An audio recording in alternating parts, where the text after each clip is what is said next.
everyone! How to clean crab.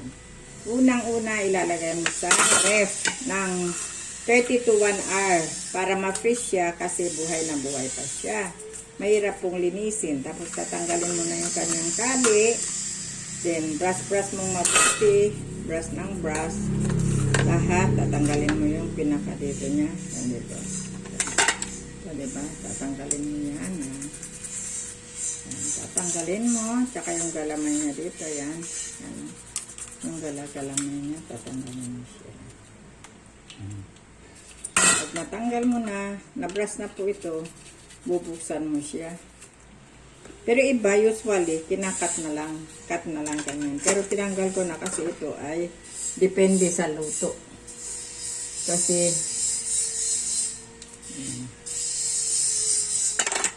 kung i-steam nyo, hindi nyo siya hahatiin. Kagaya nitong ginawa ko. Pinapit ko. Oh, ayan.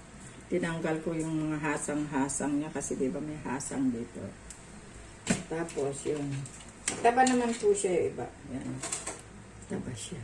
So, depende. Kasi ito, gagawin kong ano to, garlic with butter and crab. Yan. Kaya, kailangan bubuksan mo siya. Tatanggalin mo yung pinaka dito niya. Mahirap. Mag-e-effort ka talaga ng oras. Maipit-ipit ka pa nga. So, ang una mong gagawin para maano mo siya, ilagay mo sa ref para ma-freeze siya. Yan. Chili garlic kasi itong gagawin ko, chili buttered with shrimp. So, pinuksan ko para malinis ko pa rin yan. So, yan. Ayan. So, ito, tatanggalin mo ito. Yan. Yan. Kasi marumi ito. Okay lang kung steam, kahit di mo natanggalin ito. Pero pag dahil iluluto mo sa buttered with garlic, tatanggalin mo to. Yan, para malinis siya. Kasi kinakain mo lahat ito, diba? So, tatlo na lang, malapit nang matapos ito. Ang dami, 2 kilo, 750.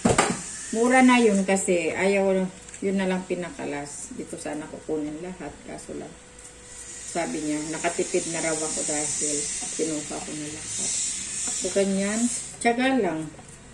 Matyaga po kayo dapat maglinis para masarap kumain. Kasi kung marumi, siyempre, di mo rin makain, diba? Press mga mabuti, hugasan ng tubig, yan.